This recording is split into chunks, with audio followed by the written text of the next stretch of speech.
வணக்கம்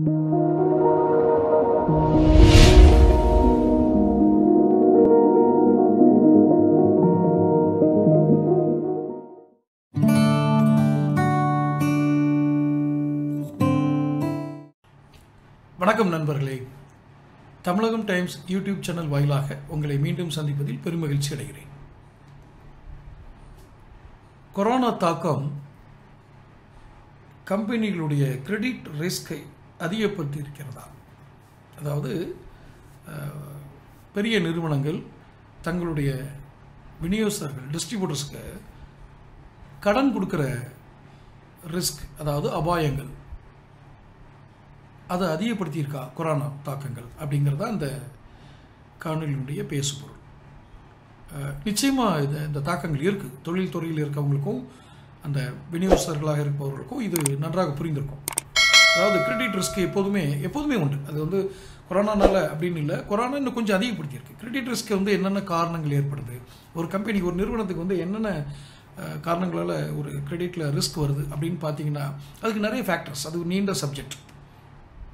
எதிர்பாராத இழப்புகள், எதிர்பாராத விளைவுகள், இதனால் ஏற்படக்கூடிய தாக்கங்கள் தான் கிரெடிட் ரிஸ்க் அதிகப்படுத்துது.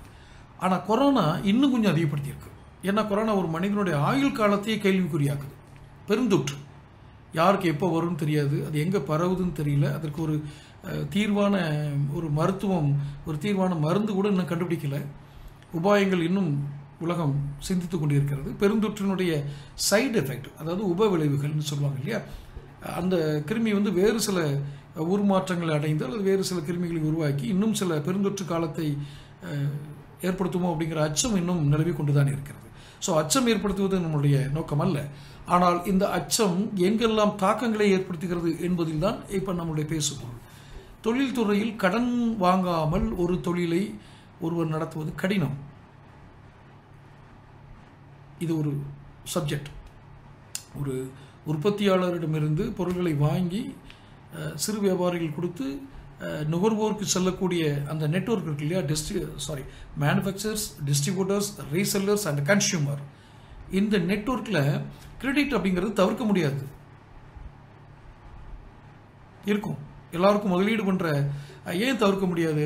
கடன் வாங்கி ஏன் வியாபாரம் பண்ணணும்? என்னுடைய முந்தைய காணொலிகள் நான் போட்டுப்பேன், கடன் இல்லாத வியாபாரம் அப்படின்னு. அதுக்கும் இப்போ நான் பேசுகிறதுக்கும் கான்ட்ரவர்ஷியல் மாதிரி தோணும். அதான் நான் அடிக்கடி சொல்வேன், என்னுடைய யூடியூப் சேனலில் நீங்கள் சப்ஸ்கிரைப் பண்ணிக்கோங்க.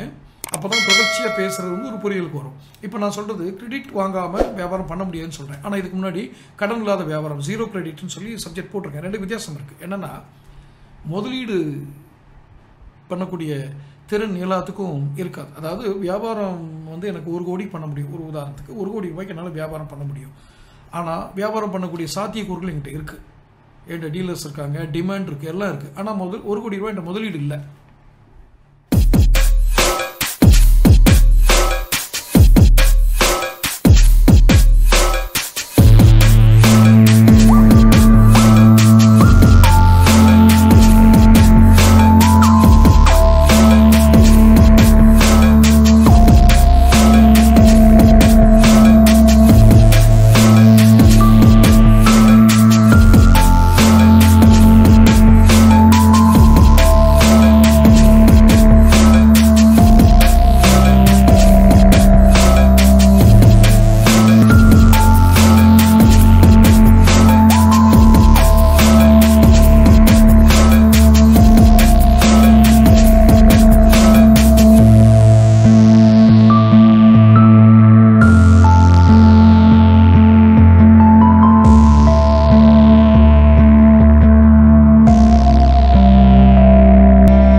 இவங்களுக்கு தான் கிரெடிட் வேணும்.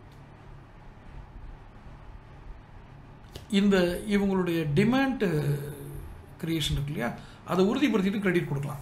இப்போ இந்த இடத்துல கிரெடிட் கொடுக்கும்போது இந்த கம்பெனிகளுக்கு, அந்த உற்பத்தியாளர்களுக்கு என்ன ஒரு சவால் வருது அப்படின்னா, இந்த பெருந்தொற்று வந்து என்ன மாதிரி உருமாறி இருக்கு, யாரை போய் என்னமா தாக்குது, இவர் அதுக்கு அந்த கொரோனா தாக்கத்தில் இவர் மீண்டு வருவாரா, இவர் இன்ஜெக்ஷன் போட்டிருக்காரான்றதெல்லாம் ஒரு கம்பெனி கண்டுபிடிக்க முடியாது. அது கடினம், அது கம்பெனியோட வேலையும் அல்ல.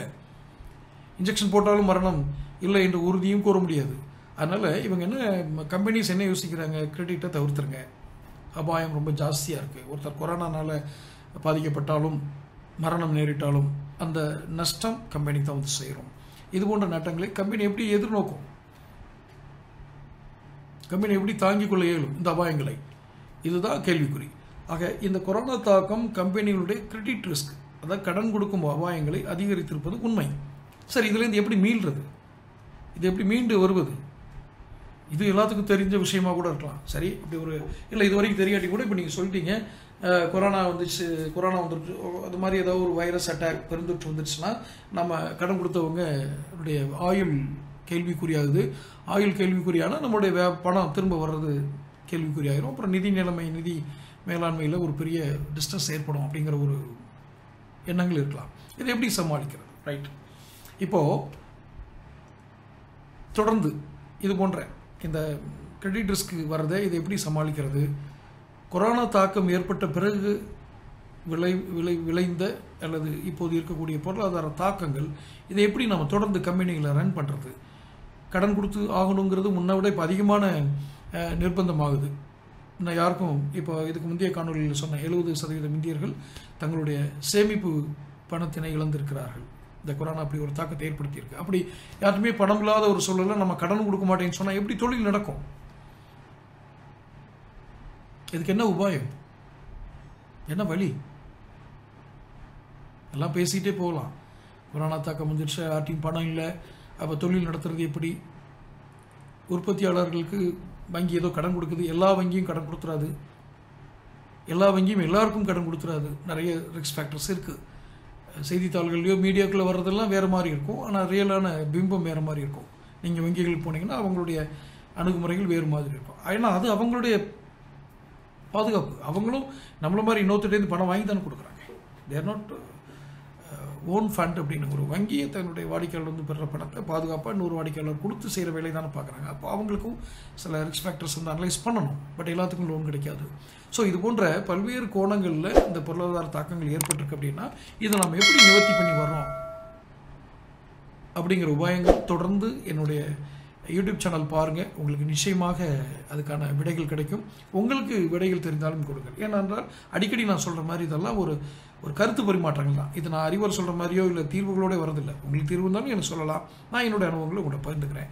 தொடர்ந்து பேசுவோம். நன்றி, வணக்கம்.